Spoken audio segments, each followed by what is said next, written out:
on the 25th of December called Christmas? What is it really about? Can Muslims and Christians and others partake in it or not? So the first thing, before we get into opinions and things, let's look at some historic facts.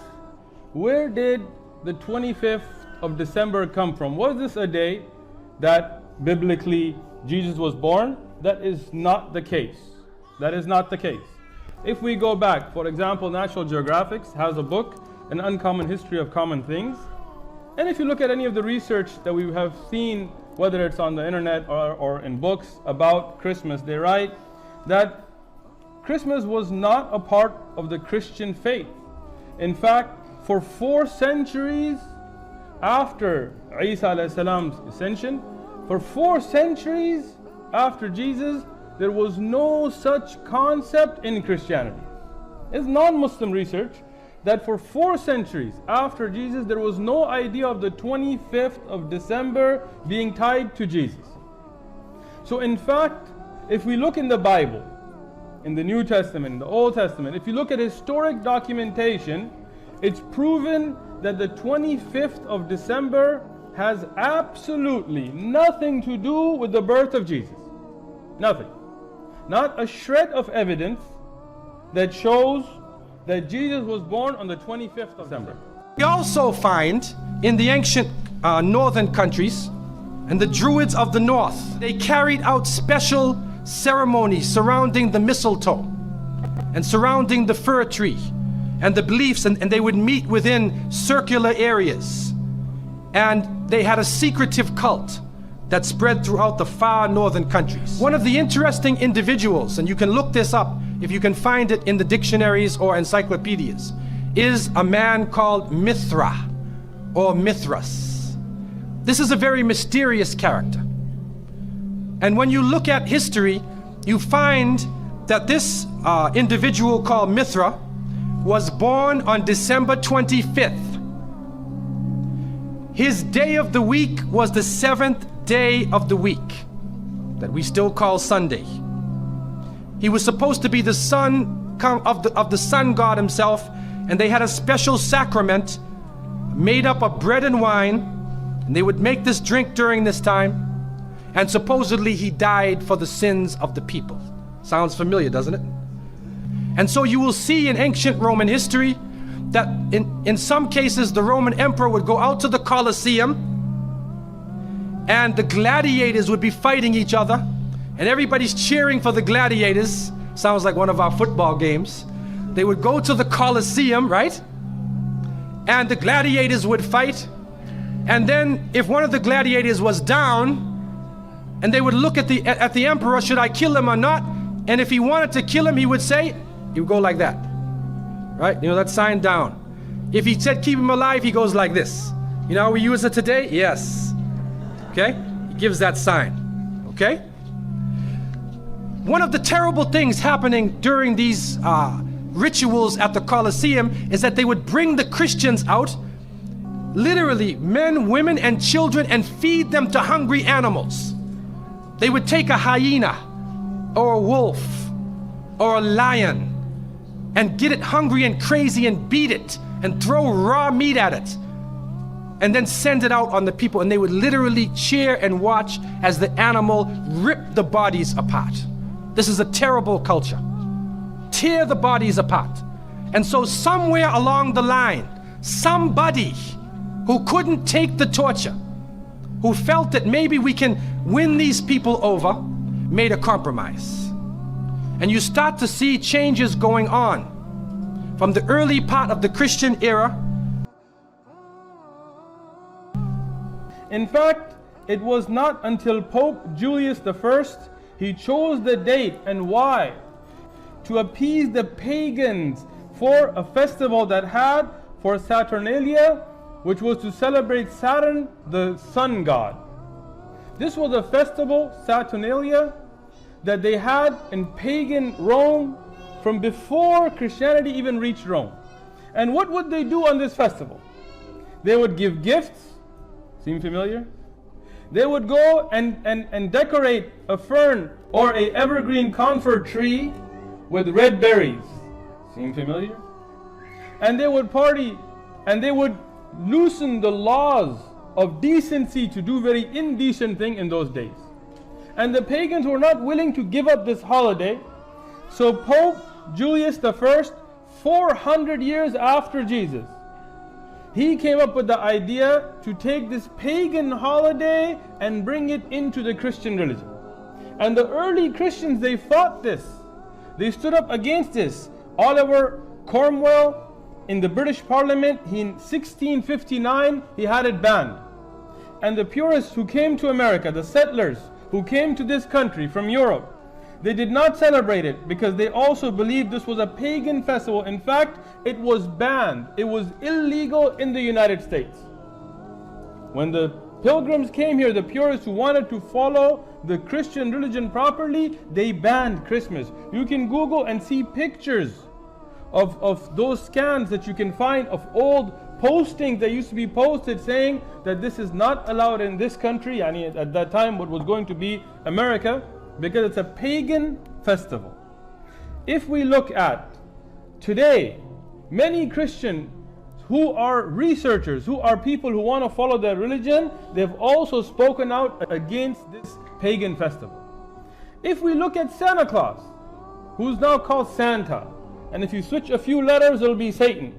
If you look at Santa Claus, there was no such tradition tied to Christmas. Saint Nicholas had nothing to do with Christmas. They just took a man and they took a Nordic pagan legend about a man who would come in green until Coca-Cola made him red. And they made this tradition from nowhere, from pagan festivals. So how can true Christians or Jews or Muslims celebrate a pagan festival that has absolutely nothing to do with Jesus? He's not the reason for the season. This is all marketing. We understand that Isa alayhi salam, according to the different reports of the different scholars in many religions, he was not born in the cold weather. History shows us that he was born during the warm weather. Even in the Christian traditions, they have the belief that the shepherds were tending their flocks outside. And in Palestine, you cannot keep your flocks outside.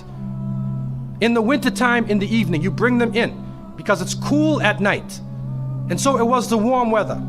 It was also the time of the taxes in the north.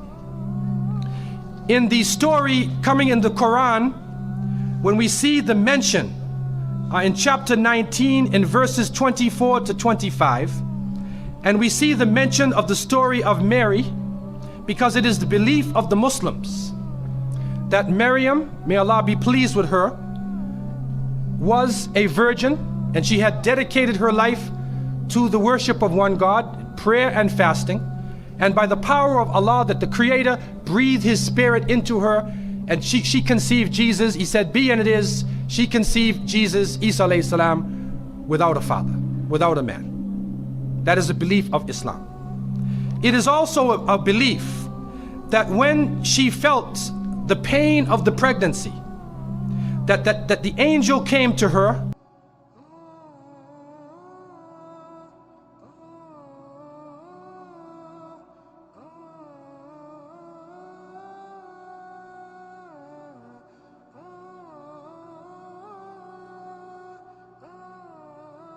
those who know, who have lived in the desert area, know that when the dates become ripe, when you start to see the color of the dates change, because dates are not brown, you know. Dates are originally red and they're yellow, they're other colors, but they turn the brown. It's at the height of the heat that the dates become ripe. And so it's at that time that she gave birth to Isa alayhi salam. So from different points of view, different historical points of view and different religions, we understand that Isa alayhi salam was not born during the winter season. He was born in the warm weather. واذكر في الكتاب مريم إذ انتبذت من أهلها مكانا شرقيا فاتخذت من دونهم حجابا فأرسلنا إليها روحنا فتمثل لها بشرا سويا قالت إني أعوذ بالرحمن منك إن كنت تقيا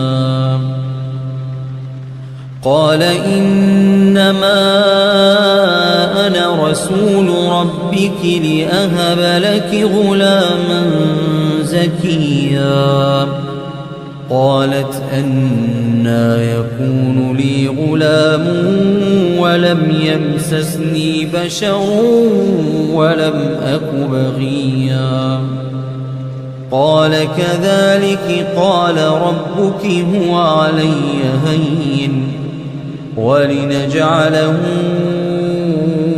آية للناس ورحمة منا وكان أمرا مقضيا فحملته فانتبذت به مكانا قصيا فأجاءها المخاض إلى جذع النخلة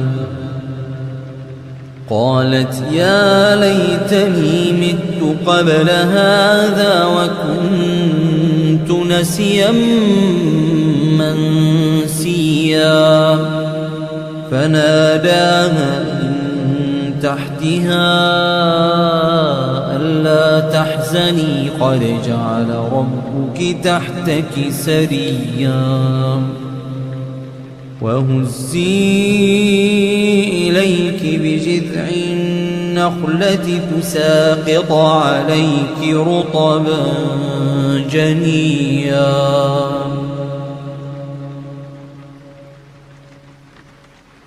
فكلي واشربي وقري عينا فإما ترين من البشر أحدا فقولي إني نذرت للرحمن صوما فلن أكلم اليوم إنسيا.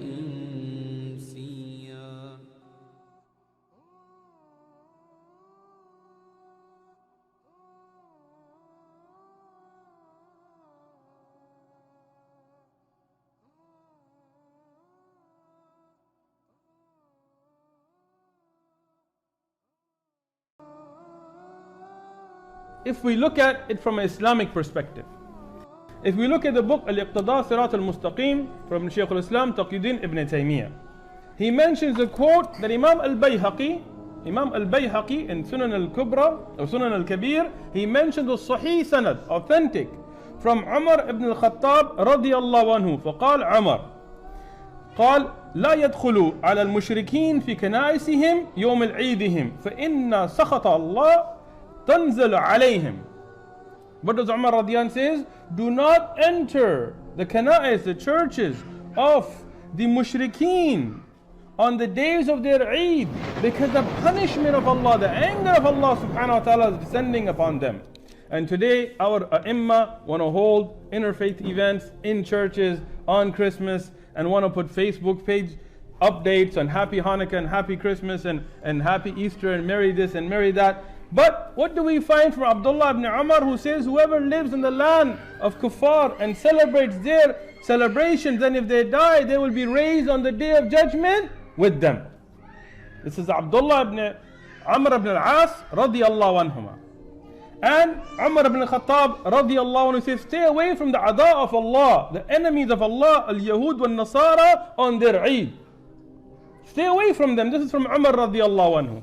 Ali bin Abi Talib radiyallahu anhu and others, they also, as mentioned by Imam al-Bayhaqi, they forbid to greet or celebrate or to congratulate, as Ibn al-Qayyim al-Jawziyah and others mention, the days of the festivals of kuffar.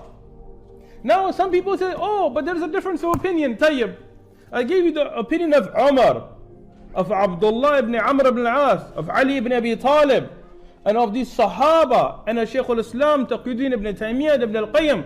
Whose opinion is going to contradict them? Find me a single Sahabi, Rasulullah sallallahu alaihi wasallam, did he celebrate them? Did he congratulate them? There were Yahud and Nasara there. Did he participate in them? No. A single Sahabi, no, we only have mana, forbidden. So Rasulullah ﷺ said to the opposite of them. And then we have from Sahaba clear indications. And from the amazing scholars of Islam. And today somebody has different opinion. Whose opinion? Some guy who's never studied Sharia a day in his life, sitting on his Twitter account. I don't care about your opinion. Bring us from the Kitab of Allah. Bring us from the Sahih Hadith of Rasulullah sallallahu alaihi wasallam. Bring us from the Aqwal of Sahaba or the great Ai-Imma of Islam, Abu Hanifa, or Shafi'i, Malik, Ahmad, Ibn Taymiyyah, Ibn Al-Qayyim, Ibn Rajab. Some of those Ai-Imma, you have nothing. So there is no difference of opinion. It is not permissible for Muslims to participate in them, in these kind of celebration, or greet people on them. This is something known by consensus of this ummah. Jazakumullahu khairan.